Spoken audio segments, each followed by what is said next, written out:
You have to click a button that says that you accept that I'm recording.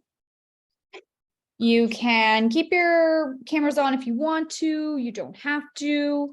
If you mute, then it just helps with background noise and stuff, and it just kind of makes the recording be a little bit stronger. If you take your video off, that helps too, but you don't have to. I'm not about like, oh, I don't want to see you, because I want to see you guys.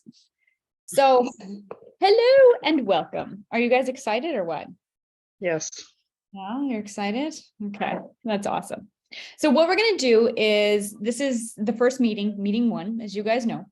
I'm going to go through a little mini sort of presentation about what's happening in spring, what happens in our body in spring, and then just kind of go through, you know, the ideas behind this sort of program and kind of go through some of the steps.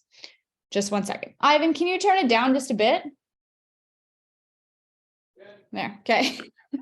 My husband's on the call too, but I can hear him in the bedroom, and all I hear is like myself talking here and then myself talking in the room. So sorry, that's why I asked him to turn down. Okay. And then we're going to go through the Facebook group just a little bit as well. Now, if you guys have done a cleanse with me in the past, I know that there are a few of you who've done it. Generally, what I've done is I've been running them now. This, I believe, is the 4th or 5th year that I've been doing seasonal cleanses. And the spring cleanse is a big time to cleanse because, well, we'll get into that. I don't want to get into that right now.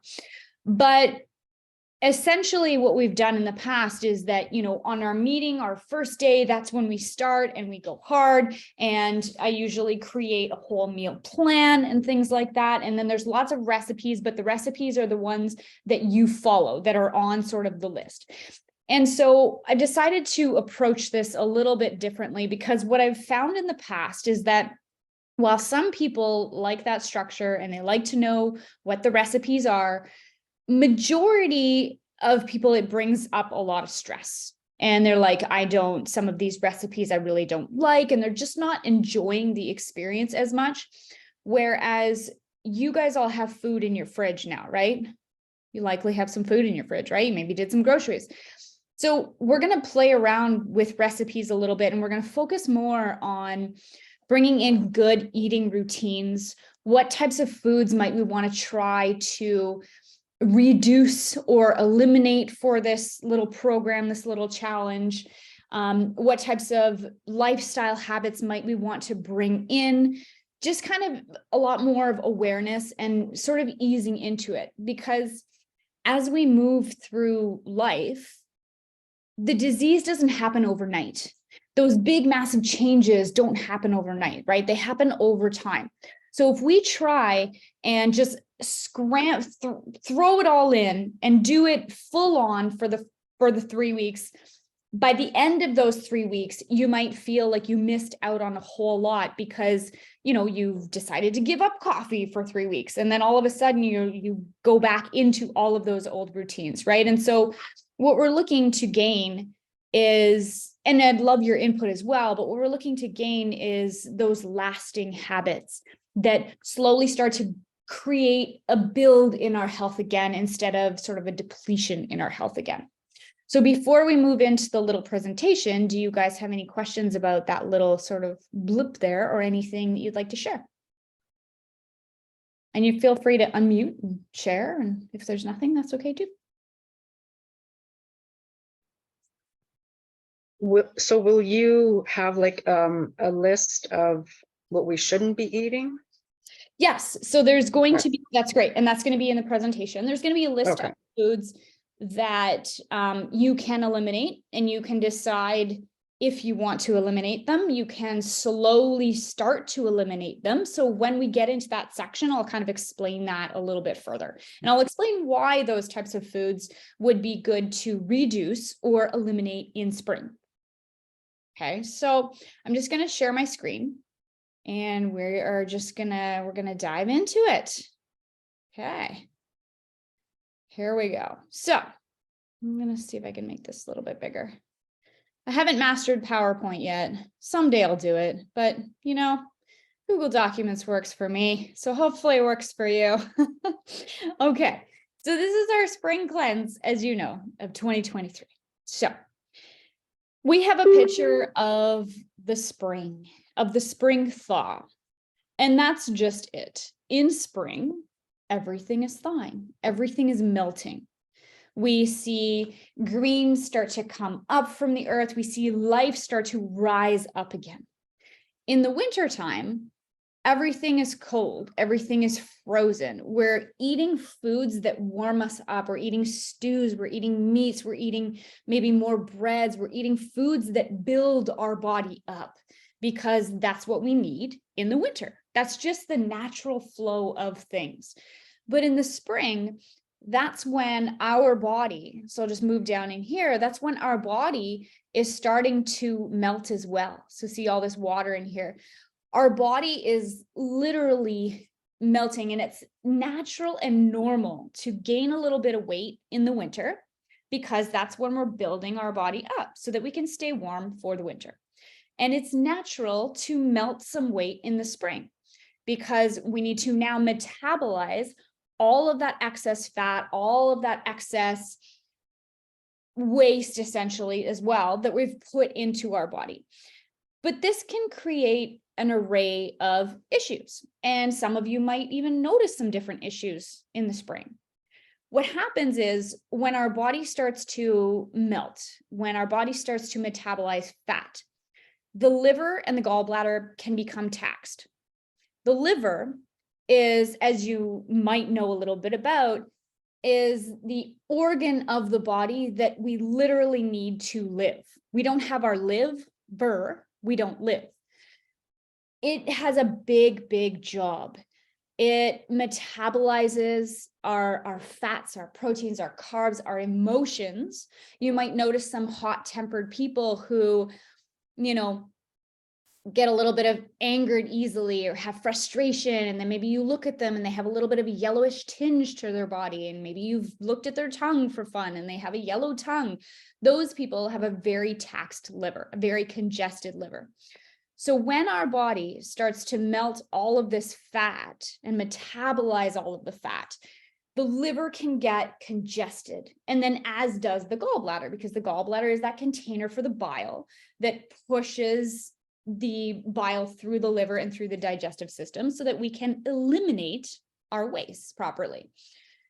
So it's not uncommon in the spring to feel a little bit like we maybe have some cabin fever, like we ourselves feel congested. We might feel congested literally in our sinuses. We might feel a little bit of liver pain, like we might feel some back pain. We might feel unmotivated. We might feel blah. We might feel angered. We might feel emotional and not know why. And what happens in our fat, according to, Ayurveda and Western science as well, they're getting there, is that our fat is the container. Our fat is what holds. By the way, we need fat, just not blocking fat or making it sound bad at all, but it holds our toxins in our body. Essentially metabolic waste. It's like the fat in the summer can be like our kitchen garbage can that just keeps collecting all of this waste. So when all of this waste gets metabolized, it's very irritating on the body. It's very irritating on the liver. It's very irritating on the GI. So that's why we might feel these sort of emotions as well. So what we want to do in spring, it's normal that everything melts. And it's normal that we get aggravated. So what we want to do is we want to bring in the opposite. We want to help to alleviate all of that aggravation. Every season, we have some type of aggravation from the preceding season. And if we're not constantly moving with the seasons, with how we eat, with our lifestyle, and all of that, then we can become aggravated, and slowly over time, disease starts to build in the body. So in the spring, in Ayurveda, we talk about the elements on the earth. And you guys probably already know the elements, right? Water, earth, fire, ether, and air. I'm just going to explain a little bit. I'm just going to go a tiny little blip. It's not the main focus. It's just to kind of let you know is that water in the body is in charge of keeping things flushing out the system, flushing out Okay, if we don't have water, essentially we're 70% water, right? So if we don't have water in our body, our pipes are going to dry out. And we're not going to be able to poop properly. We're not going to be able to pee properly. We're not going to be able to breathe properly. We need this water in our body. And so it can be, we might feel like when we have all of this excess water in the body, just like it is outside, we might feel like we're drowning a little bit. And that's common, and that's okay. So what we want to do, because this is in excess in the spring and it's in excess in us, is we want to dry out that water just a little bit. Now, you might be wondering, well, I don't know if I have enough water. You know, my skin is really dry, my tongue is dry, my nose is dry. I'm constipated and they're like little rabbit pellet poops. And there can be many other things that create that dryness. Then you're right, that would be a little bit different, where you do need to bring more water into the body. But we can have a chat about that if those are some things that you're noticing. But in general, in the spring, this is what's happening. The earth element has to do with the structure of our body. That's everything essentially. It's our bones, it's our organs, it's our fingers, it's our skin, it's sort of all of it. And when we have that excess water, it's almost like everything just gets congested, right? And it's sort of that balloon that just keeps getting water filled and filled and filled until at some point it sort of pops. So we just want to make sure that we aren't congesting in the body, that we are keeping things moving and keeping things flowing. So what we want to do in the spring is increase some of these elements, and we're going to do that through diet and lifestyle. Okay, so we want to increase the fire element. Because what's fire going to do? Fire is penetrating, it's transforming, it's going to help to metabolize all of that excess toxins that we're sort of carrying in our body. It has to do with the digestion and metabolism of everything, of our thoughts, our experiences, our emotions, our traumas, all of it. So, you know, as we tend to age a little bit, we might think, oh, my metabolism is starting to slow down. And while really, it might not be that your metabolism is starting to slow down, it's that your fire is starting to dim. And how can we light that fire again? How can we light that digestive fire? And it can most certainly be due to all of those lifestyle habits and all of those foods habits that you've been continually doing over your life. But the beautiful thing about our digestive system is that it can regenerate in like 2 weeks. We can feel so much better in 2 weeks. Of course, if you have digestive diseases, you know, like Crohn's and things like that, that have been building for years and years, it's not going to be fixed in 2 weeks, but we can start to alleviate some of those symptoms, which is really great. It's really great news. So that's what fire is sort of doing in the body. And then we have air. How do we increase air? Air, if we look outside and we see air, we might think of it as wind. And what is it doing to the trees? It's moving things. So we need to bring in more air. And how we bring in more air is, simply put, we can exercise. That's how we bring in more air, right? That's how we bring in more movement in the body. We can also do it through foods, and we're going to chat about foods as well. But we need this air so that it can keep the fire rolling, so that it can connect with the water and move things out of the body. And how we eliminate is through our breath, through our poop, so through our bowels, through our urine, and through sweat. So that's how we can eliminate. And if you're feeling quite congested, then, you know, there's different therapies that you can do for different things. And a middle part of this cleanse has to do with clearing out the colon, which is an area that is said in Western medicine is really coming in on this one, that disease begins in the colon. Thank you. Warm water with lemon, nice. So the next element is ether. And what is ether? Ether is space, essentially. So it's like, it's that container, but we can think of ether as maybe all of those little interstitial spaces in the body. You know, when interstitial space, we might think of it when our knuckles kind of start cracking and we have a little bit of tension in our knuckles. Anybody ever feeling like swollen in your fingers, swollen in your joints at all? If you might feel that, those are those little interstitial spaces essentially that need to help clear out. that there's too much sort of happening. And so what ether does is it just sort of allows us to have that room and have that freedom. Okay. So we talked a little bit about the liver. I'm just popping down in here. We talked about a little bit about the congested liver, about how it processes our fat, about how the fat carries toxins. These are just some other little sort of issues that you might notice if your liver is feeling a little bit congested, and you might not have a connection to your liver, and that's okay.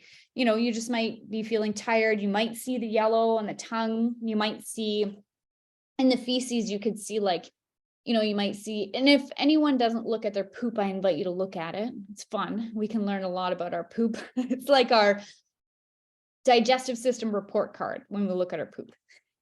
And that's a fun topic, but not for right now. Anyway, so with our feces, you know, we might see yellow poop, we might see orange, we've even seen orange. And sometimes when there's not enough bile, when the liver is kind of congested and not releasing enough bile, then we might actually see more pale colored poops. So like even like a whitish kind of poop, or just a very, very light brown. Those would be more paler colored poops. And that would be an indication that we need a cholagogue. We need something that is going to help push bile out of the liver so that we can properly digest and properly eliminate.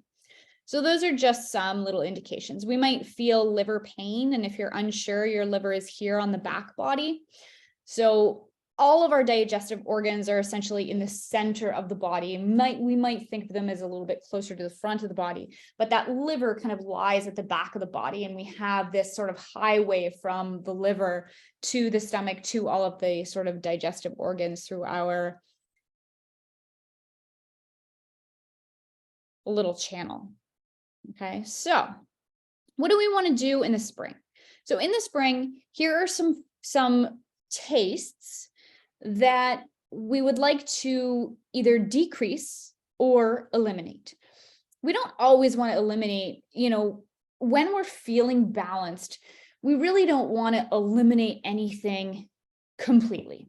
All right, especially if we have better digestion. It's good to have all 6 of these tastes that I'm going to go over a little bit. But really, it's just more about reducing some of these first 3 tastes and bringing in a little bit more of the other 3 tastes. So the first one is sweet. But in the Western sense of sweet, it would be all of these foods here. Okay, so like processed foods, chocolate, things like that. In an Ayurvedic sense of sweet, that would be things like grains, and it would be things like rice, and it would be things like fruit, of course. Okay. And then there's some others, but those are some things that are just naturally sweet foods. And sweet foods are building to the body. They're anabolic. They help to build tissue. And that is not a bad thing. We need to build tissue because as we age, our tissue starts to deteriorate. So some sweets, you know, especially with these top ones here, then we really want to look to reduce them.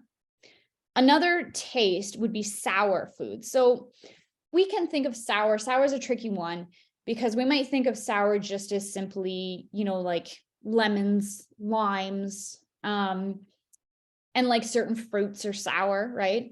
So this is more the fermented type sours. So like leftover foods, you know how sometimes it just has this smell, like this sort of fermented smell? Those ones are more building in the body. They can create some aggravation in the liver because they are comprised of, sour is comprised of like earth element and water element, or not, sorry, earth element and fire element. So that fire is going to put more fire in the liver. The liver is that fire element organ anyways. So it's like it's too much fire and it's too much earth for the liver, the two things that the liver is. Those types of ferments are more building into for the body, you know, like dairy and hard cheeses, things like that. But of course, alcohol, you know, we know that alcohol is, our body is going to try to digest that first and then not digest or digest the food that we've eaten with that alcohol later on. So those are some things that we also want to decrease. Salt as well, salty taste. Salty taste can certainly be from all of those box foods, you know, all of those kind of man-made foods. They tend to have lots of salts and lots of fake sweets because it makes them taste better. when really they should, if they didn't have any of that, it would taste like cardboard and we wouldn't want to eat it. So table salt as well, has that sugar in it as well. So any type of salt that we would want to favor would be like a pink Himalayan salt or a black rock salt or a sea salt, something like that. Any type of factory made food, because what salt is fire, but it's also water. Salt helps us to retain water. And in some cases, salt is very nourishing for some people. And in other cases, salt is more like poison for other people. So as far as food goes, there is something that is good for everyone, or something that is, I know I'm kind of butchering this saying, but essentially spinach might be poison for me, but it might be healing for Louise, for example. Okay, because it's something that her body needs, but it's not something that's feeding to me because it's just feeding my imbalance and making me more imbalanced. Versus for Louise, maybe it's something that is bringing balance into her body. So these tastes we want to increase in spring, and we want to increase these because these are all reducing. Remember, spring is all about the heavy, the water, the earth. We want to reduce all of that. We want to reduce that excess that we've been accumulating over the winter. So we want to increase pungent taste, and we can do that through, this is a super easy way, just by doing that through different herbs and spices. So just sort of bringing in, many herbs and spices are pungent, but kind of bringing in, I put cumin, ginger, turmeric, and we're going to be chatting more about this as we move through the whole program. I'm going to do lots of videos for you guys on all kinds of different things. And so what this does is this sort of helps to light our digestive fire. One of my favorites, and I really should have did it this weekend because my digestion right now is like not very happy with me, but that's okay, right? We got to live, we got to balance. And so now I'm going to bring more of this in, and this is a ginger pickle. So I'm going to do a nice little video on ginger pickle, and this would be like a pre-food remedy. And what this does is this helps to light your digestive fire, so that you think about your stomach as like this oven, right? And so you want to light the digestive fire so that your stomach can cook your food. Okay, so those are just some types of pungents. And then we want to bring in bitter. Now, let's think for a moment. When the snow melts, what do we see that starts to come up from the snow? We see lots of sprouts, right? We see the greens of the flowers are just starting to pop up. We might even see dandelions kind of starting to come up. Those are the earth's way of saying your body needs to metabolize the fat, eat these bitters. Okay, so alfalfa sprouts, kale, bitter orange peel is just an herb, and I just threw that in there, but dandelion. Essentially, eating those sprouts are, bitter is air and bitter is ether. So that's the two elements that we want to increase in the spring. And that helps to, they're cholagogues, so it helps to push bile out of the liver. It helps to reduce the congestion in the liver. And the beautiful thing about bitter is we don't need much. We don't really need much bitters. Coffee is bitter, and that is an interesting thing in our Western society, is that that's probably one of the only big bitters that we use. But the bitters also help to eliminate, it helps to move things down and out. So it can help you poop. And so, that is interesting because many people might use coffee to actually help them poop. So what I invite you to do, if you decide to reduce your coffee, I invite you to notice if you start to become constipated. If you do, it's possible that coffee is just acting as a peristalsis mover in your body. And all that means is that the smooth muscles of the whole GI does this so that we can move things down and out. And so coffee does that for us, and our body doesn't have to do it anymore. So that's just kind of a fun experiment that you guys can try. That is bitter. Bitter doesn't usually taste very good, but we don't need much of it. Oh, another really great one for bitter too is parsley. So like fresh parsley or cilantro. And we will be using that if you decide to do the Khichdi portion of this little cleanse here. And then the last one that we want to bring in is astringents. Astringents are that air element, and it's also the earth element. And if you've caught on to this, you're thinking, well, spring is earth, so why would I want to bring in more earth? What we want is that astringents they help to reduce in the body, but they also help to tone in the body. So, if we have all that fat sort of metabolism and all that kind of soft in the body, then we still need to tone up, and we still need to help tighten the tissues as well, so that it creates sort of that nice strong base for everything to move out properly. So astringents, there's not many things that are very astringent on their own, like an acorn, but who eats acorns? Like the outside of an almond, like the skin of the almond, that part is usually quite astringent. Those choke cherries, if anyone's ever eaten those choke cherries, essentially astringent is going to taste like cotton mouth. It's going to taste like your mouth is super dry. And we have a tendency to spit out astringent. So anything that is just astringent, we tend to spit it out. But apples have a nice astringency. Cranberries, you might notice they have that drier astringency to them, and beans, pomegranates as well. All right, so we'll move in a little further, but first, before we move on, that was kind of quite a bit. So I'd like to know if you guys have any questions before we move into the types of things that we're going to look to reduce in your diet. Anybody have any questions? Would cacao fall under chocolate? Like pure cacao? Yep, bitter. Yeah. Yeah. Okay. Exactly. Yeah. Yeah. Like are you thinking like like the raw cacao or something like that? Yeah. Or like 99% chocolate, right? It's it's almost like a mousse that I buy it from this girl. She makes it. It's like ceremonial cacao. Oh, okay. And I drink it. Yeah. Oh, okay. And is there anything else that's with it? That's in with it? No? Okay. It's just like a cacao, but she makes it, she would add some from a paste. Yeah. Oh, neat. Okay. Yeah. It's super bitter. Very bitter. Yeah. Yeah. Yeah. It's interesting too, because there's we don't want to digress too much, but there's just interesting spiritual ceremonies and cleanses around the cacao as well. Yeah. Yeah. So that would be a bitter. So ama, and this is going to be a weird word for you. You might be like, what the heck is that? Ama. Ama is a fancy Sanskrit word, an Ayurveda word, and all it essentially means is metabolic waste in the body. So you might notice that, let's say you're kind of boiling down some sugar, and when you're boiling down the sugar, you sort of get this like cakey paste. Has anyone ever noticed that? Or if you cook sugar too much, right? You get this sort of thick, cakier paste.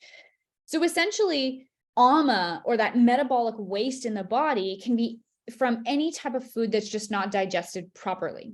And here too, it says, of course, our emotions that aren't digested properly. If we're feeling deep sorrow, deep grief, anger, sadness, any of that, any event essentially that we did not digest, that we just didn't get over, that we just didn't let go of. So is in terms of food, creating this ama. We don't want this ama in our body. How do we know if we have ama in our body? Well, we can look back up to some of these symptoms here from the liver. We can look back up to some of those symptoms. Those are symptoms of ama.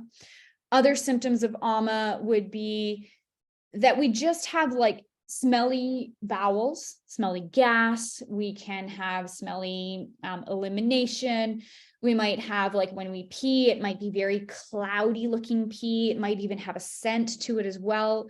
We might notice that when we pee and we just wipe, there's still sort of this, essential, this little bit of a drip, or even this kind of thick substance that comes out. I know it's kind of gross, but that's ama in the body. We might see things like cellulite, where that essentially is ama, is an accumulation of waste in the lymphatic system of the body. So there's many, ways that we can kind of see that alma in the body. If you take a look at your tongue as well, which is also fun, you might see like this thick white tongue coating. It might be yellowish, it might be grayish, you might have really stringy saliva, you might have bad breath. Those are all indications that there's some metabolic waste in the body that's just kind of stagnating there. So for these next, few weeks, and again, I say it's 20-ish days. It really depends on, I've even told a couple of you, I think 2 weeks, but it really just depends on, how long you'd like to do it for. But the idea, like I had mentioned at the beginning, is just keeping some of those practices that make you feel better and just keeping them with you the whole time, just doing some of them on a daily basis. So some of the foods that you can look to decrease or completely eliminate, if you like, would be these types of foods here. So like pop and caffeine, if you have any soft drinks, things like that. Coffee, of course, processed box foods would be, basically most of the middle aisles of the grocery store, besides all of the canned beans and stuff like that. So, like goldfish and chips and just anything that kind of comes in a package and that's quick. Leftovers too is another thing that can create almond depending on how long they're left over. We have meat in here too, and you might be like, what the heck, meat? I don't want to give up meat, or eggs. And so it's not about giving up, it's about reducing this time of year, because this is the time of year that we need to deplete, whereas the winter was the time of year that we want to build the blood, that we want to build the body up. So meats are perfect for them. But maybe you're eating meats every day for every meal. Maybe you want to start this week for just having some meats or eggs just for one meal a day instead of all the time. Maybe you would like to try, to have it 4 times a week instead of 7 times a week. It's all up to you. It's however it feels right and it feels nourishing for you. Okay. Obviously candy, breads and wheats and bagels, because those are gooey.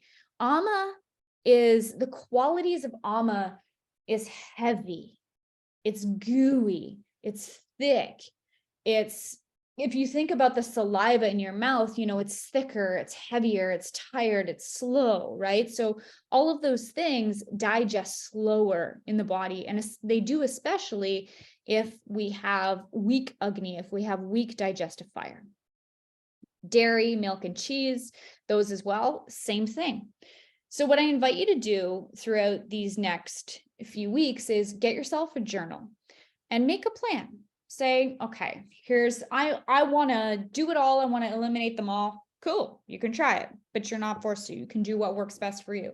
You can write, I am planning to just have meat on Tuesday and on Saturday because we have a barbecue. Cool. Do what works for you. There's absolutely no, judgment or you're not doing this right, because it is for you. It's just for you. Okay. So does anybody have any questions about any of those things as far as the food goes? Can you give us ideas of like what we can have for breakfast? Yeah, for sure. Yeah, for sure. So what would you normally have for breakfast? Eggs. Yeah. Okay. So, and that's okay. So what you could do too, is just say, well, 4 days a week, I'm going to have eggs, and the other 2 days, I'm going to try something different. I'm willing to Yeah. give this all up. Some of the stuff I don't eat. So Okay. So it might be easy. yeah, I want to go full in. Yeah.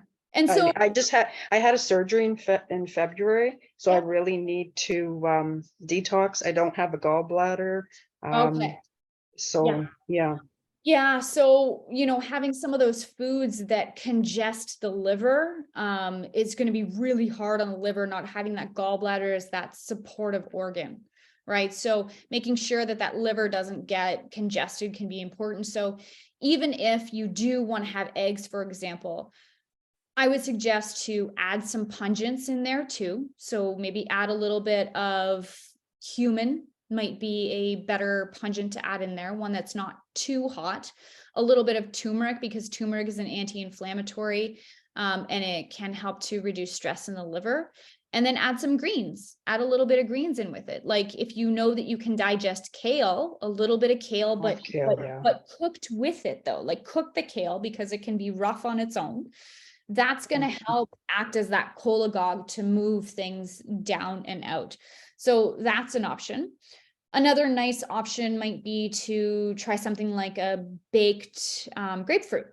So what you do is you would slice grapefruit in half, it is a sour, but it's a gentle sour, and it's a sour that benefits the liver. And then you can put, Okay. a little bit of cinnamon on the baked grapefruit. That can be a really nice breakfast as well.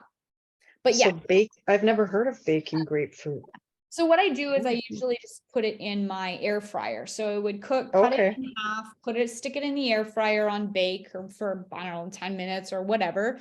Okay. And then it's a really nice breakfast. It feels really light. It feels nourishing at the same time, but I mean, it's not for everybody. So it's just something to try out and see how you feel. Okay. Any types of like berries and things like that are going to help to reduce oxidative stress, because when we are missing an organ, no matter what it is, or if we have any other type of big surgery, our body is going to still be sort of under this fight or flight, this stress sort of mode. So if we can Okay. reduce oxidative stress, then that can certainly help. Maybe just some berries or some fruit in the morning, something like that. If it feels Okay. better to warm it up, then you can easily, warm up a bowl of berries and put a little bit of cinnamon on it, put a little bit of nutmeg on it. Fresh nutmeg is really nice as well. So there'll Okay. be I'll add some more options in there for breakfasts as well. But I mean, feel free to, this is about sharing other recipes too, like, oh, I found this cool, spring recipe that I wanted to try, and share it in the group. And then maybe Okay. other people will try it too, so that we can all explore together. Is that helpful? Yeah. Awesome. So when we move down here, I just kind of added this picture in because I thought it was interesting. When diet is wrong, medicine is of no use. When diet is correct, medicine is of no need. And really, that's just, depending on your body. Because like I said earlier on, what's right for me might not be right for you. And that's okay. That's another reason why I'm not crazy on creating like meal plans and stuff. But so here now we're going to move into our lifestyle habits just a little bit.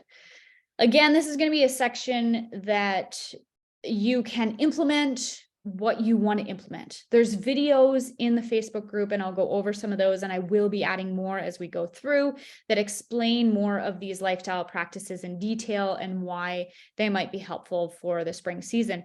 But this is just all about here, and this is just a list of some that I just found on Google. There's many other ones that you might be doing that aren't serving to you anyways, but it just kind of has an idea to show, that disease is created through our habits, through our daily habits, and through our food choices, and just essentially living outside of nature, living away from nature, like working night shifts, being a night hawk, partying all night, sleeping all day.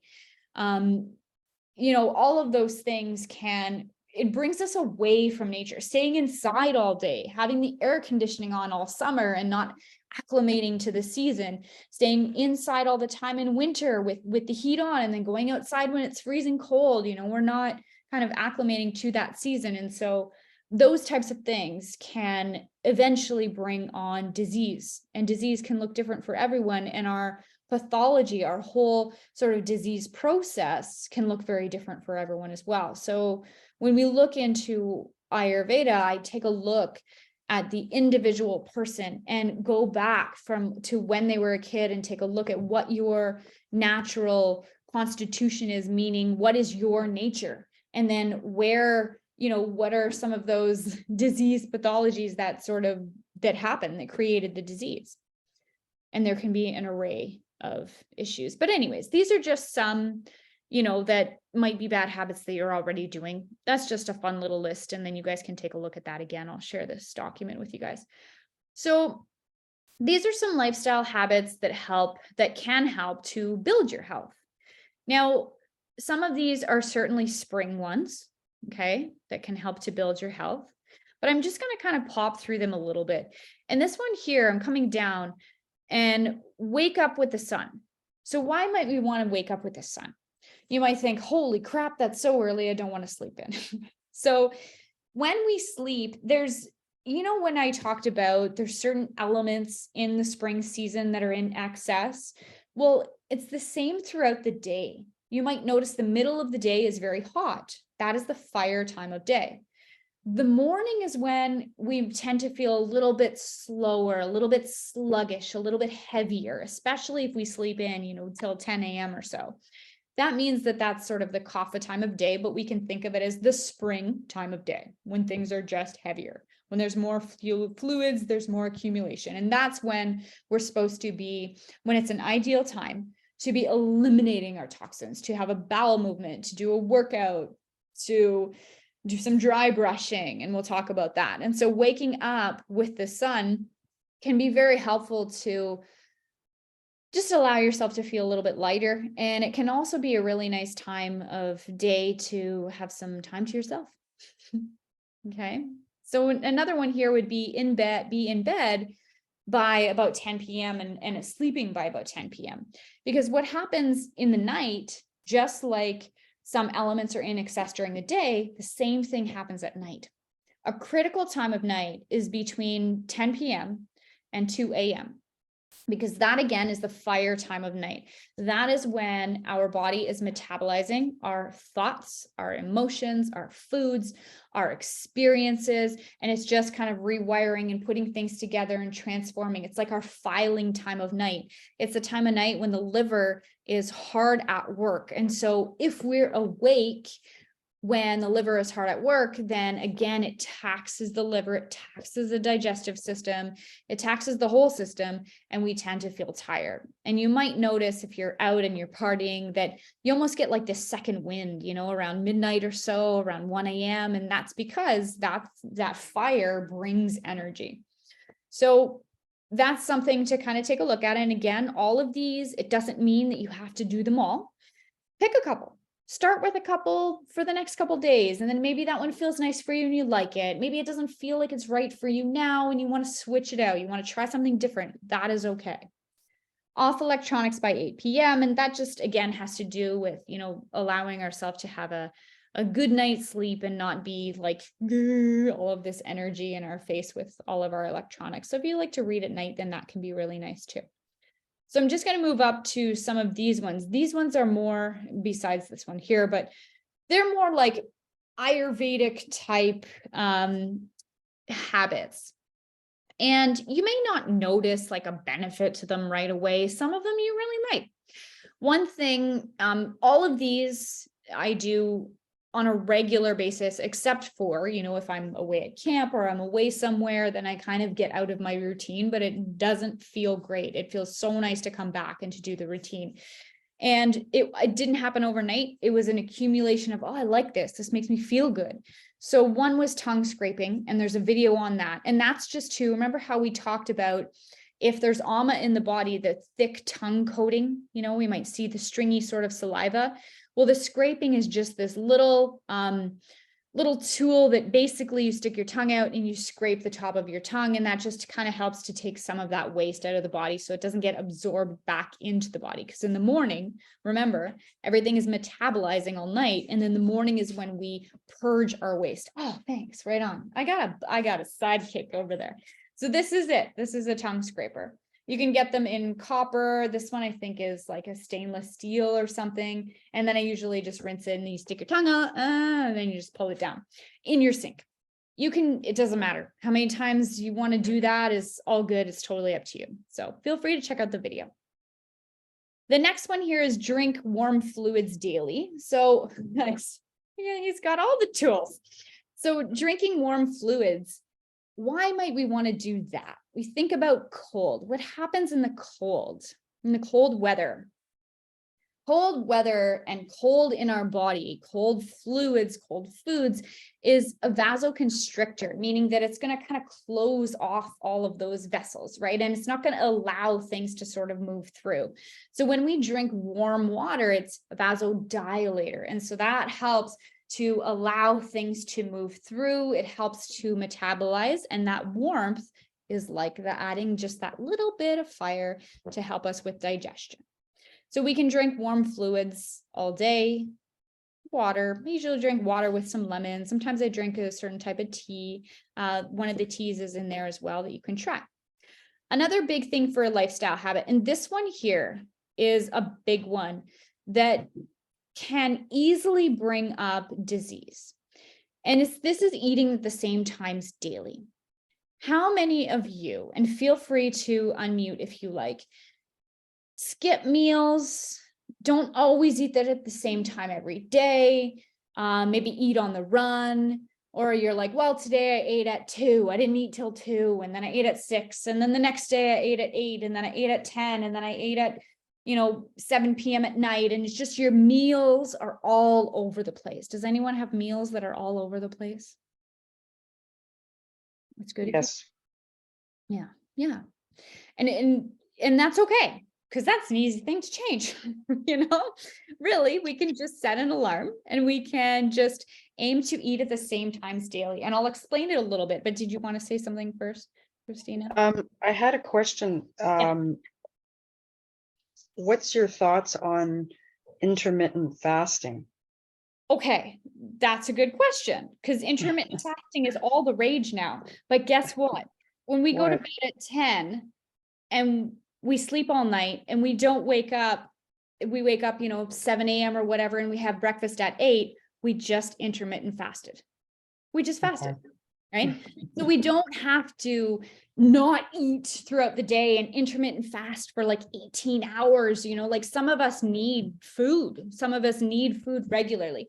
But what's really hard on the digestive system is that when all of a sudden, your body is doing other things, is metabolizing, you're not even ready for food, and then all of a sudden you throw food at it. It's like, I'm not even looking for the ball, I'm not even going to catch the ball. Your digestive system works way better, and it makes it so much easier because there's like hundreds of processes, hundreds of steps in digestion that need to happen for us to process our food. We have to take these big chunks of food and we got to turn them into muscle, skin, fat tissue. Like we got to turn them into our brain. We got to turn them into everything. So when we can eat at the same times daily, then it really takes that extra stress off of our digestive system. And if we're intermittent fasting or skipping meals all the time, we may not even be in tune with when we're actually hungry. And then all of a sudden, at the end of the day, we're hangry, or we're emotionally hungry, or we eat our emotions in a sense, right? So let's say you have breakfast at 9 a.m., then you have your lunch around 1, and it doesn't have to be 9 on the button. It doesn't have to be 1 on the button. And then you have supper around 5:30.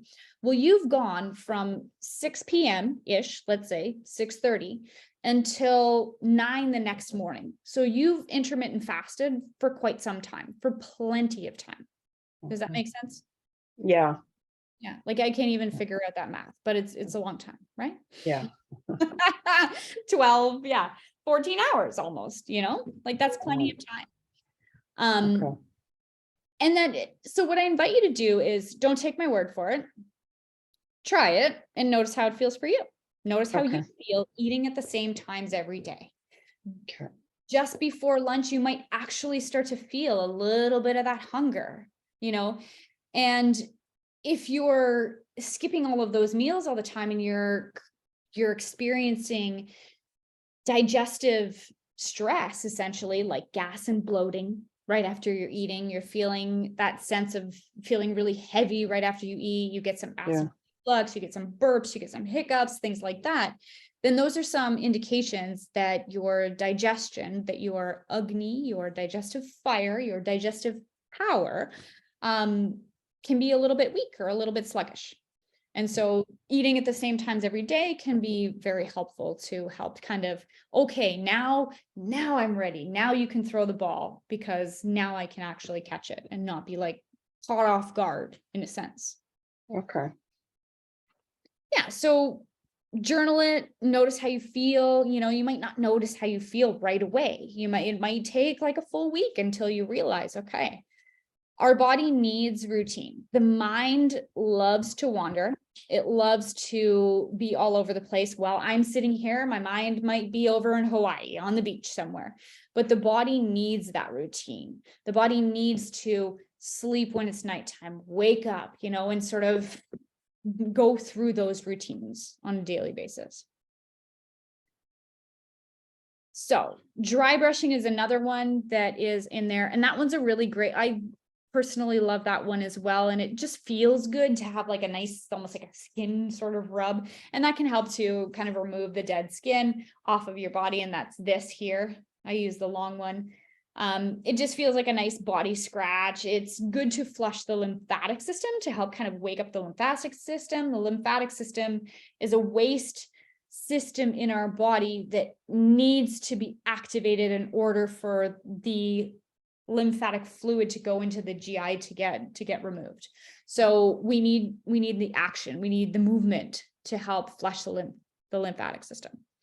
So that's a nice one. Neti pot was this thing here. So you put like the salt solution and then the warm water.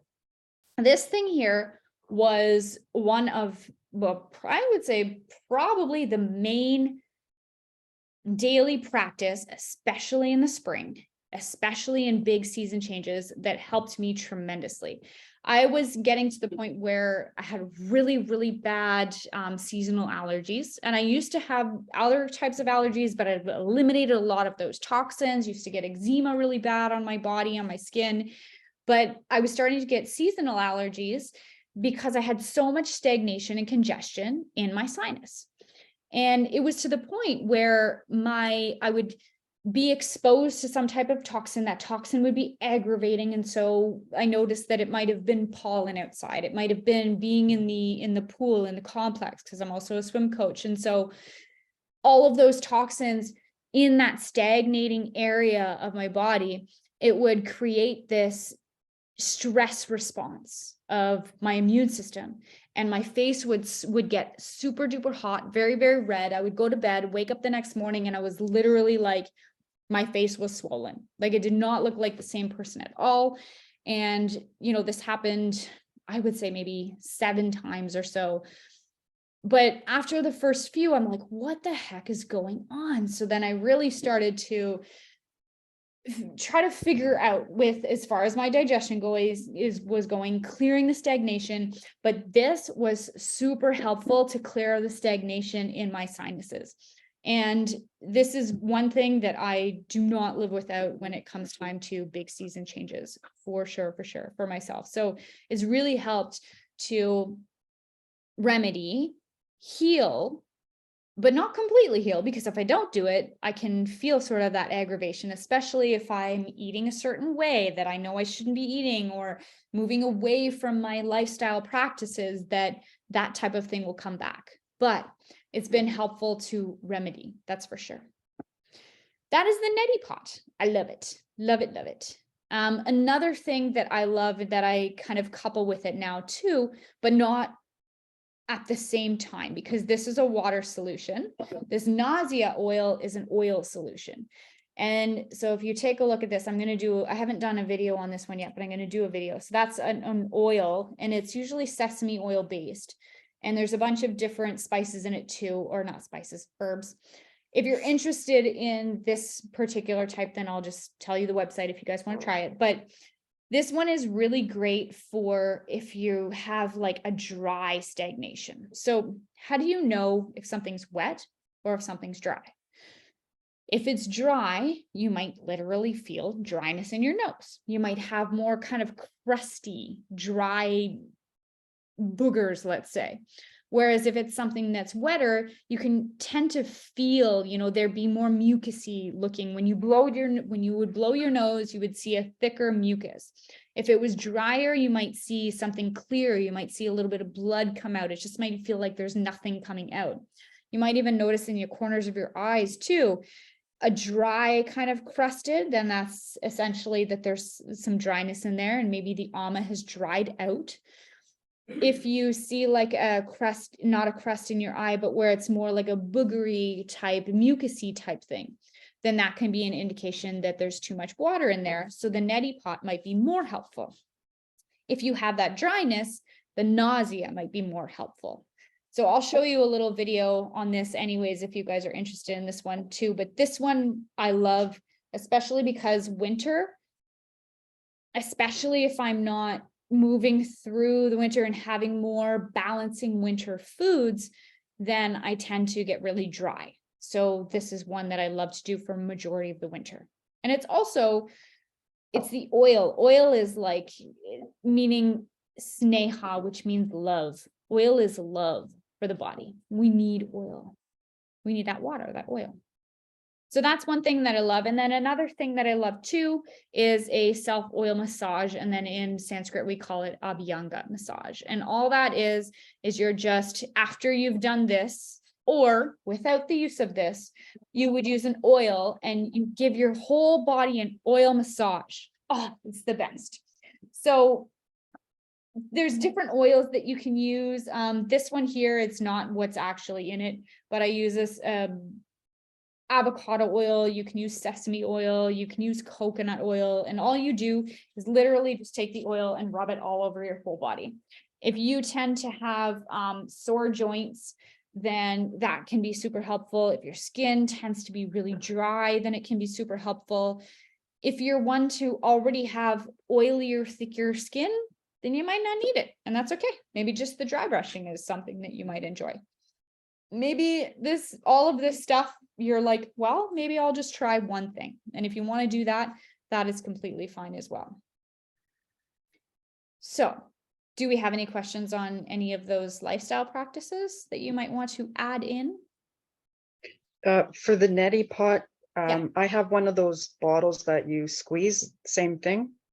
Yeah, the one Okay. thing that I would suggest with the one that you squeeze, if you have your head like this and you're squeezing it, then you're Yeah. just putting all of this sort of pressure in the through the sinus, right? And so Right. something, essentially we want gravity to kind of do the work. So you could have the one that squeezes, but what I invite you to do is like tilt your head, right? So you'd still be squeezing the bottle, but then kind of Okay. tilt your head and just give it like a very, very gentle squeeze so that it just kind of naturally flows out. Okay. If you wanted to try something different at the any type of pharmacy, they have like a little kettle. And it's plastic, which works. The reason I got these types is because I use it all the time, right? And so just buying a new plastic one every so often, I'm like, I'm just getting a proper one. But they have like the little, I think most of them are blue, and it's like this little kettle, basically. So it lets gravity kind of do the work for you. Okay. And do you ever add anything other than just the little packets of salt? Like No, I've however, go ahead. Go ahead. I've added iodine. Okay. Okay. Like when I found that my sinuses were bothering me. Yeah. And how did you feel about adding the iodine? Did you notice a difference as opposed to just using the salt solution? No, I don't think so. Okay. Same thing. Yeah. Yeah, that's something to kind of take a look at, right? Is this, Okay.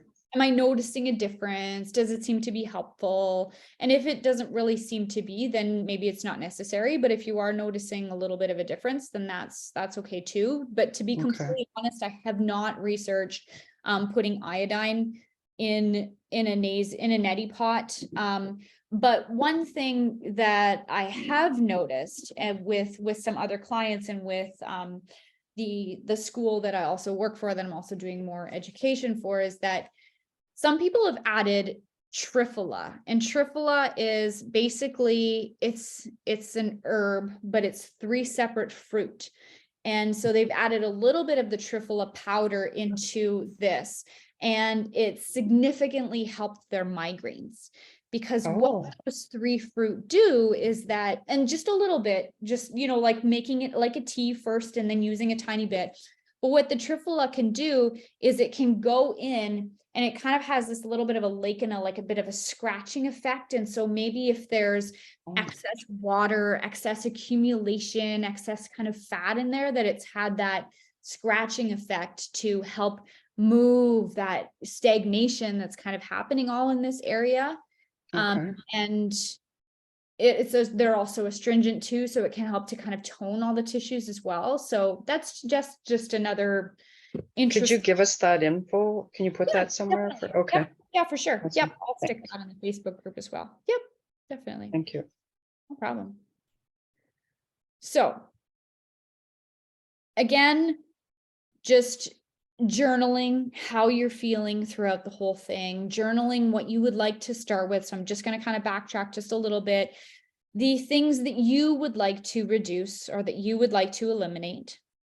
What times of day you plan to eat. You know, you can set yourself up with that little bit of a schedule. What type of lifestyle practices, take a look at the ones that might not be serving to you. You know, maybe staying up super late is not serving to you. Maybe drinking pop every day or having candy every day, or just kind of grazing and not eating at the same times every day. Just take a look at them without judgment. Just noticing is a simple way to do it. And you know, when we bring balance into our body, the hardest part, and you know, I know my husband can speak to this as well, but when we do something full bore and we eliminate everything, it might not feel very serving to us, right? Like, we are meant to have balance in our day. We're meant to have balance in our life. And so even though, you know, I tend to follow a seasonal diet, I tend to go off track with my habits sometimes, I always come back. But the main thing is that I don't beat myself up for having a piece of ice cream cake, or I don't beat myself up for skipping a meal that day or for overworking that day, right? It's more of, okay, this happened and that's okay. I accept it. And it feels a lot more nourishing to the body and to the mind and to the soul, as opposed to always being like, oh, you know, like you're so hard on yourself. Stop it. So just something to keep in mind. So what types of lifestyle habits would you like to implement? Maybe you want to try one for a couple of days. Tongue scraper, you can get that too at, I've seen them at pharmacies as well. But I think there's a link, I can put a link in for Amazon. So these are some main eating principles that I invite you to adopt into your life, especially if you're one to skip meals. Honestly, we've had some big success with clients who've had many digestive issues, who simply didn't really change their diet, but changed the way that they eat. Changing the way that you eat can be so profound as an effect in the body. And so the one that was up there that I don't think that I put down here was eat your meals at the same time every day, right?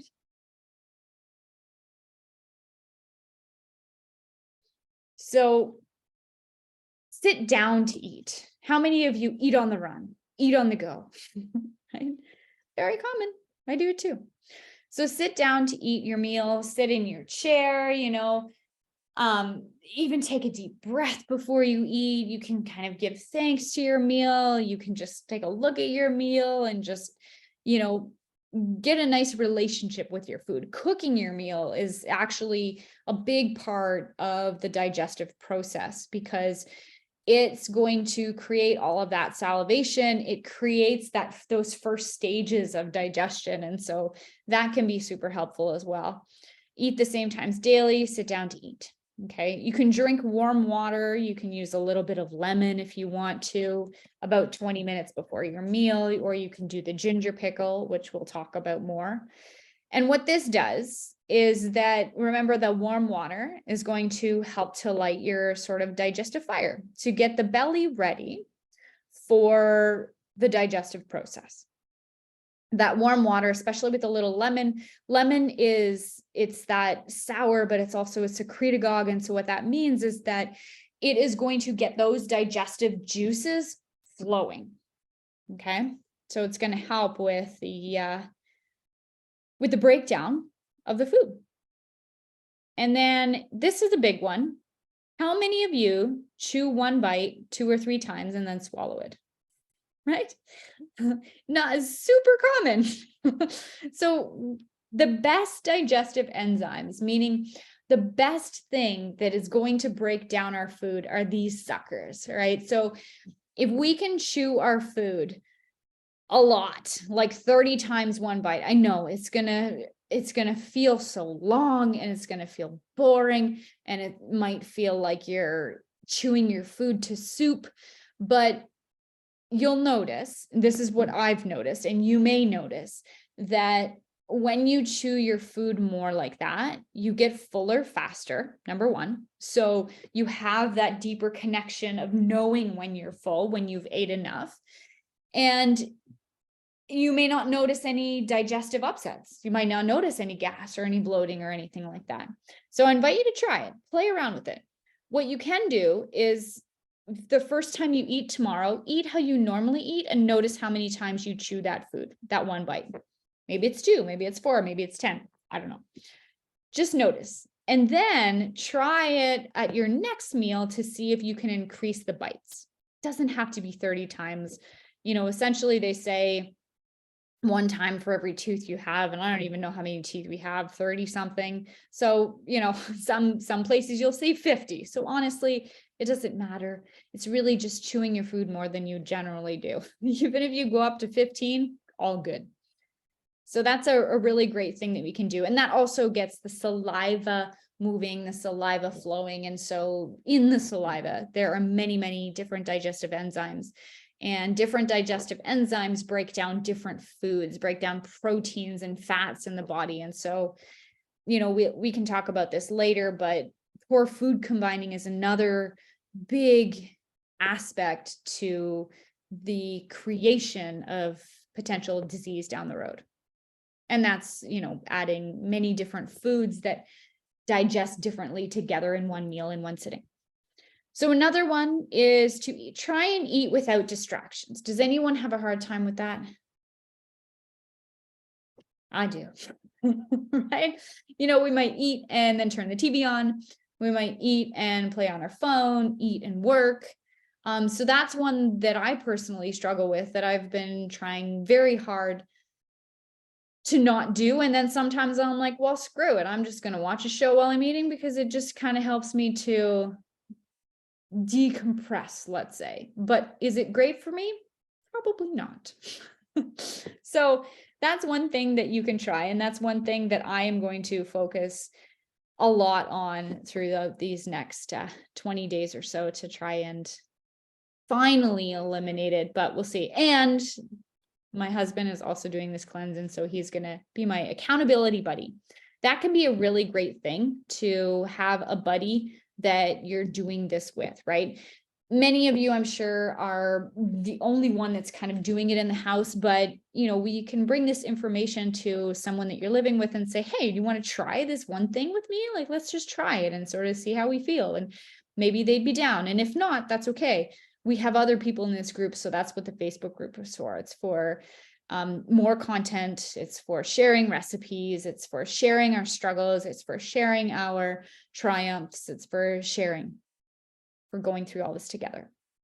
Another big thing is to try not to eat while you're under heavy emotions. If you're feeling really angry, if you're feeling sad, and you might be like, well, I'm supposed to eat my supper at 5:30 p.m. and I'm trying to eat at the same times daily, but I'm really pissed off. And so then what do? You could wait a little bit. You could try some meditation. You could try to take a few deep breaths. You could journal. You could try something to move that emotion, let that emotion move through your body, and then hopefully move it out. And if you miss supper that day or eat a couple hours later, it's okay. So how are you guys feeling about all of that? Any questions? No? Okay, awesome. So this is our Facebook group. I'm going to be adding more to it. I didn't want to bombard with a whole lot of stuff. So this here is usually going to be pinned. I'm just going to refresh and see how it looks. For you guys, it might look the same where, it might show up as being the very top post I know Facebook is funky sometimes, and sometimes it would show like there's a post here and you might kind of see it on the side. If ever you're not finding it, just let me know. But it's super easy for me to just kind of copy the link and send it to you. So for next Monday, we're going to meet at 8:30 p.m. And that's because I have a workshop over at the studio from 6 to 8. And then the following Monday, we're going to go back to 7 p.m. Okay, so the next week, what we're going to talk about more, what I'll lead up to you guys a little bit in the video, in this week, sorry, I should say, is the option to do a Khichdi cleanse and then a purgation at the end of the cleanse. And I'll explain that to you in more detail. If you feel like out of this cleanse, all you would like to do is focus on eliminating or reducing some of those foods that are aggravating that can produce ama, and bringing in some of the nourishing lifestyle practices and following some of the spring recipes. If that's what you'd like your cleanse to look like, that is completely fine. If you would like something a little deeper to kind of help kind of clear out the digestive system, as long as your digestive system is stronger, then you can do the mono diet that essentially could last for 4 days. So you can do 4 days of the Khichdi.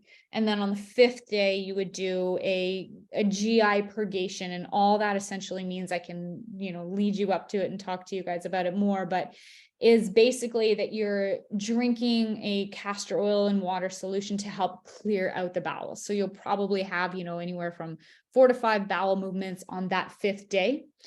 So clearly on that 5th day, you want to fit it into your schedule that works best for you, when you know that you can be home and you can chill, right? You don't want to do it on a day where you're going to go to work or anything like that. You want to do it on a day where you're going to grab a nice book and you're going to just chill and read your book, or you're going to have some soft music on, or just staying close to home, essentially. I can speak to you by experience. My husband can speak to you by experience as well, but it wasn't like for lack of better words, a shit show. It wasn't that bad. So just so that you guys know, it's something that you can certainly try if you want to, but I'm going to lead up to that. We're going to be talking about that this week. Now, how would you find things in the Facebook group? What you can do is there is let's see, if I go back to here, I can probably go to the main thing. I've created just 2 topics to make it simple. So if you guys want to share a recipe, then I'll scroll down here. What I invite you to do is you can share a post and then just do hashtag recipes. Okay, so when you do hashtag recipes, what that means is that that's going to be a topic. So I can click on that and it'll show all of the recipe posts from this group. So this one here, oh no, it's from a bunch of other ones too. Interesting. Facebook is interesting, but that's okay. So this one here is a link that you can check out. I'm going to go back anyways, but these are a bunch of different soup recipes. If you are finding that you are very backed up and you only poop like every few days or maybe once a week or something like that, soups can be a really great thing to bring in for breakfast, for supper, even for lunch if you want to, for like a few days in a row, if you want to do that. And in the past cleanses, we've actually done it for, like up to 7 days in a row. And so it can be very helpful for some people. So if you'd like to try that, then you most certainly can. So when you click on this is one of my favorite websites. And it's also one of my favorite websites because yes, it's the school that I work for and it's the school that I'm currently learning to become an Ayurvedic doctor practitioner, but there's a lot of really great information here. It's education and recipes. So there's a pile of recipes. I wrote in the post on the Facebook which some of my favorite ones are, but majority of them are simple ingredients and not many ingredients, so that it's meant to be easy on the digestive system. Let's say you're going through a recipe and you see something that you can't eat, that you don't like, or that you can't get, like yellow onion, for example. Let's say I can't eat yellow onion, I can't get it, whatever. You don't have to put it in. You can simply omit it. If you're wondering what you can replace it with, then what you can do is you could just put a message in the Facebook group and say, hey, Roxanne, I can't have yellow onion. What else can I have? You know, and it would be just a matter of eliminating, or it would be a matter of, you know, I can give you another option. This one here, adjust recipe. I just wanted to see. Okay. Anyways, all good. So that's that. There's a bunch of recipes in there. There are some recipes here. This one is a bunch of different recipes for May. And I know we're not in May, but it's okay. It's the spring season. There's just a couple of my favorite recipes that I really liked from this particular one. And when you click on it again, it's going to talk about what's happening in May. So there's a lot of really great articles. This is a research school as well. So lots of research that we do.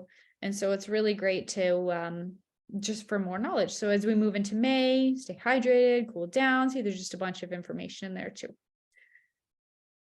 I will add some other recipes as well, like some breakfast recipes like we talked about. But again, you know, just feel free to go through them.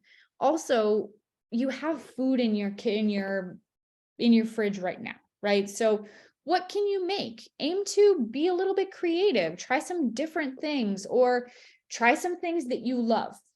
What I invite you to do is this. In the spring, we naturally tend to crave different types of foods. Like it's a natural thing to crave something a little different. So I invite you to be aware of that. Take note of that. If you're craving French fries from the chip stand, then that's not the proper season food craving, right? If you're craving salad, I finally want like a raw salad, you know, go for that. That's more of spring type food, especially if we can digest it. So try some salads, share your recipes. So on a daily basis, we're going to get you to make a post in this group and share what you've eaten that day. Share, you know, what lifestyle practices you want to do. But I'm going to put in a video every day so that we can stay connected, and feel free to ask questions, to make comments, to just so that we can all stay connected. Okay, so those are some different recipes there. There's more, a little bit. There's the ginger tea. Now, if you move here, it says lifestyle. So hashtag lifestyle. And I know that there's a way to find the topics, but I wish I could find that for a second. But so far, the topics I have is just hashtag recipes, hashtag lifestyle. Okay, so these are all different lifestyle practices, and we have little videos for each one. Again, if you have a question, just post a question in the comments. But I'm pretty sure that Facebook does weird stuff sometimes. And so I'm trying to figure out what the heck they do sometimes. Used to be not. Yes. Okay. See? So see how there's something here and then to the side, it's pinned as a feature. And so sometimes it might look like that. It might be kind of cropped to find the Zoom link. But usually we can go Reels. No. I just wanted to see if we can go, like, if you want to find the topic, then you can probably do it that way. Yeah, there we go. So up in the search, did you guys see that? Do you want me to do that again? If you're looking for just recipes and you don't want to scroll through because the scrolling can be a pain in the butt, go to the search section and then just type in like whatever topic you're looking for. If you're looking for lifestyle, then it's going to show you all of the lifestyle posts in this group. Is that helpful? Easy for you guys to find it? Okay, cool. Yeah, if you have any other questions though, let me know. So I'm going to stop my screen share and we're going to, 8:24, not too bad. I was trying to not keep you too long. So do you guys have any questions now? What are you feeling? What are you thinking? Blurt it out.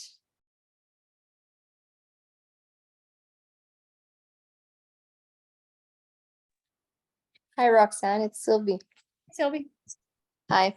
From the Body Max website, I had access to the spring cleanse last year and the fall one. I still have access to the fall one, but I don't have access to the spring one.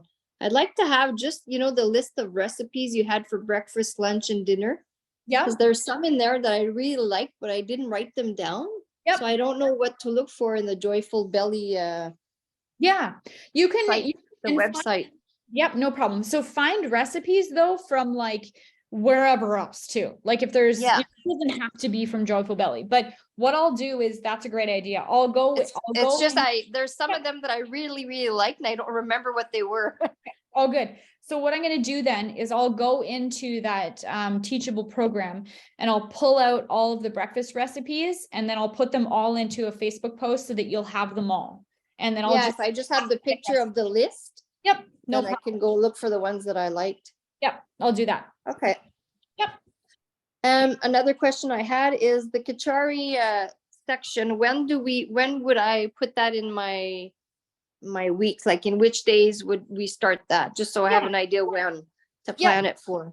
So essentially, what I suggest is for this week, just think about eating the same times every day. What habits, what lifestyle habits would you like to implement? Yeah. What types of things would you like to reduce a little bit? Try that for the rest of this week and see how you feel.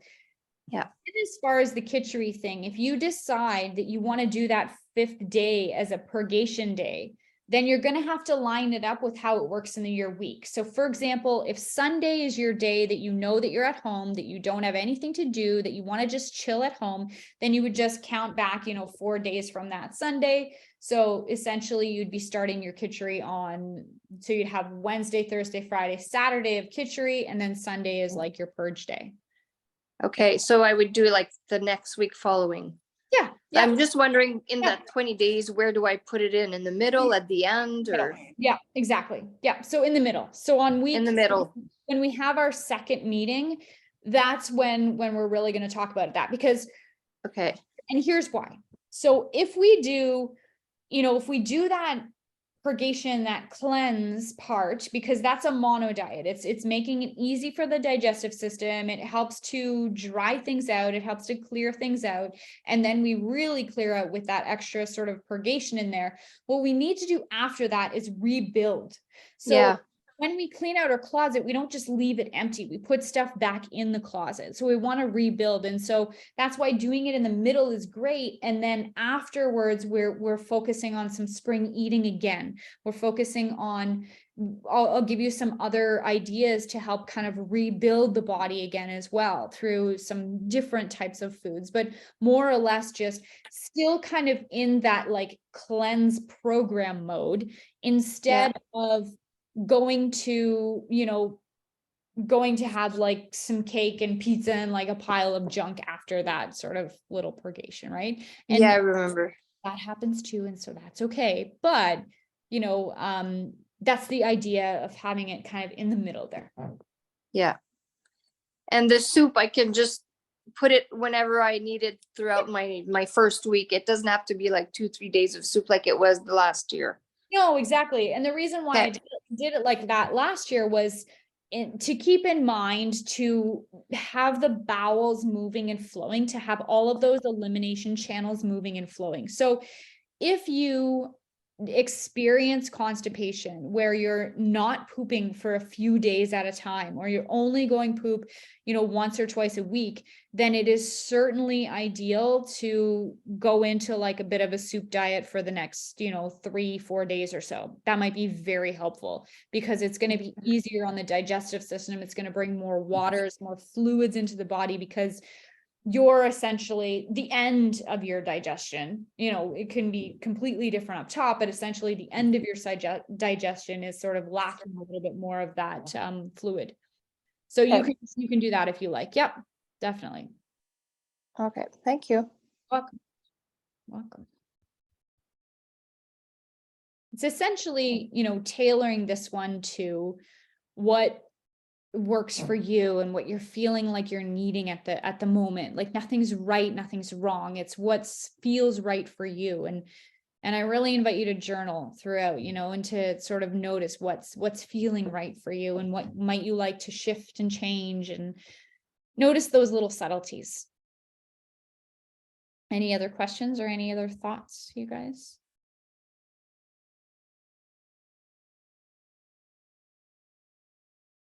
And if you don't ask now, it doesn't mean that you're never going to get answered because we're in the Facebook group, right? So we'll always be here. I'll always be here. So it's not like, oh, well, you didn't ask, too bad. No, that's not the way it's going to go. So, feel free to jump in if you have anything else to say, but essentially last remarks are, as you move into your day tomorrow, maybe tonight before you go to bed, set your plan. What times of day do you plan to eat? What types of those foods, those AMA building foods, would you like to reduce?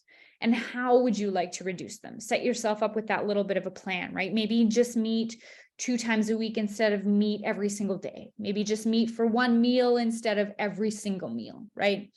What types of lifestyle practices would you like to try? You might not have a neti pot on hand. You might not have the tongue scraper. You might not have any of that stuff, and that's okay. But what would you like to try? And what type of tool might you need to be able to try those? And then also taking a look at those eating principles, those simple eating practices, and aiming to kind of implement those. And how do you feel about those? Can you work it into your day? Maybe that supper is, because you got kids, you got stuff going on, supper is always kind of on the go. And maybe you accept that, but you try to have a sit down breakfast or a sit down lunch, or maybe that your lunch is too busy, right? And so it's all about balance. And it's not about creating that relationship with yourself where you're just discouraged and it's just too much and you can't handle it and then you quit. It's about finding the balance and finding what works for you. So how do you guys feel about all of that moving into these next, this next week, essentially, just kind of easing our way into it? I'm looking forward to it.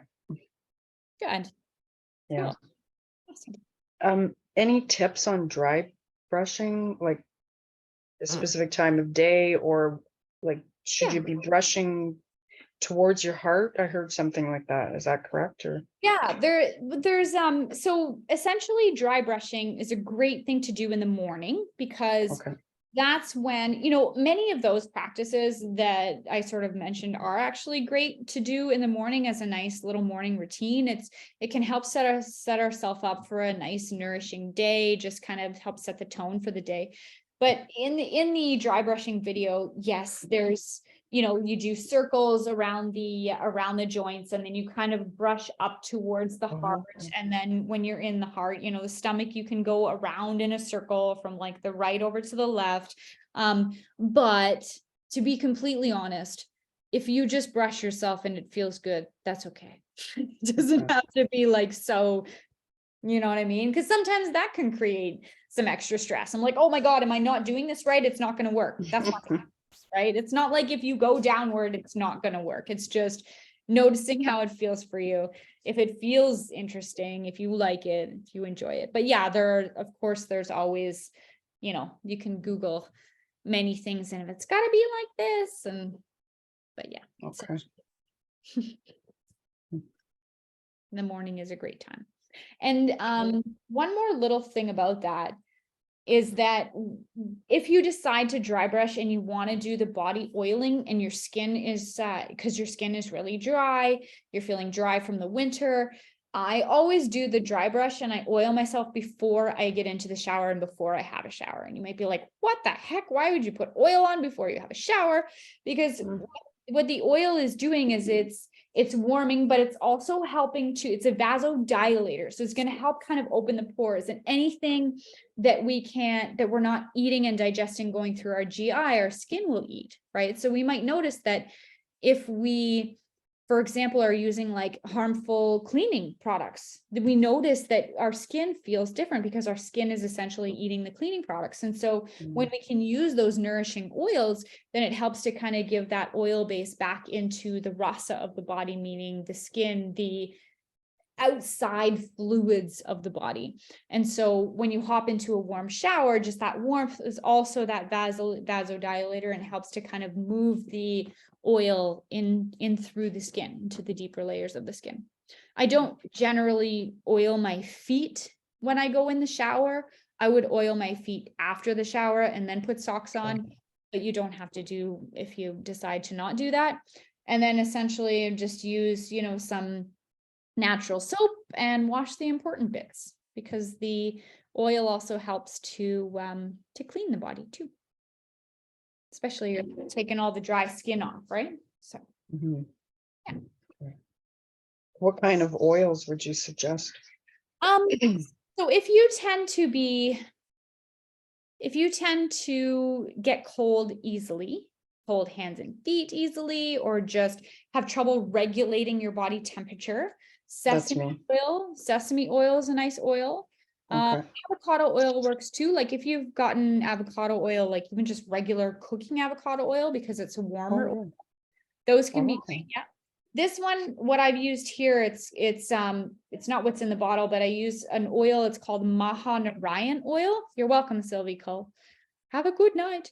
I'll show you a video of that one. I'll do a video on the Mahanarayan and where I get it as well. That's a warming oil, and it's said to be really good for the joints. I've Okay. noticed that when I use it, it feels very thin, and I feel like I need something a little thicker. So I tend to mix that oil with avocado oil in the winter. And in the summertime, I tend to use coconut oil. So if you tend to be a person who gets hot very easily, coconut oil might be very helpful. Because it's cooling and it's a little bit lighter. If you tend to be a person that has thicker skin, more oily skin, that sort of stagnation, lots of cellulite, things like that, a more warming oil might be useful. And that would be like a mustard seed oil. But again, you may not want to oil because you feel oily enough on your own. So that's just another option too. So it really just depends on if you're cold, if you're hot, if you're already oily, if you've got some stagnation. Yeah, my hands and feet are always cold, Mhm. but I Yeah. do have cellulite. Yeah, and that's okay, right? So, I mean, it's just, that's an issue essentially of circulation, right? And so Okay. maybe a little bit of stagnation, a little bit of sort of a circulation issue, and then the just oiling yourself, honestly, is Okay. great to help increase circulation. Okay. And what was the other oil that you said was good for joints? Oh, it's called Mahanarayan. Here, I'll write it in. Can you see the chat? Yeah. Okay.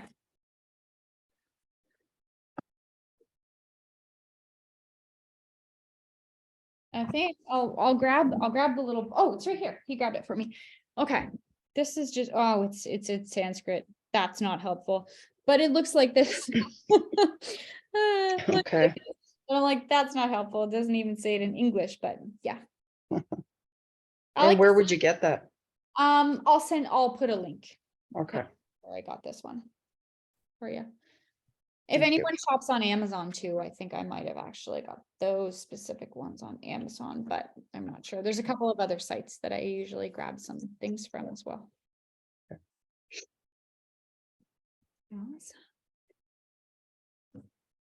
Well, we got this, guys.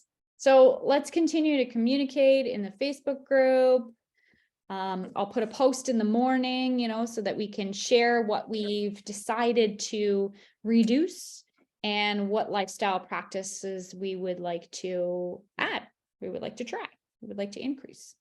And then on a daily basis too, we can share some of our recipes, some things that we're munching on in the day. How does that sound, everyone? Sound like a plan? Yeah. Yeah. Cool. Awesome. Feel free to reach out anytime too, if there's anything, you know, within the Facebook group. And if you don't feel comfortable sharing it within the Facebook group, also feel free to send me a private message if that feels better for you. Alrighty.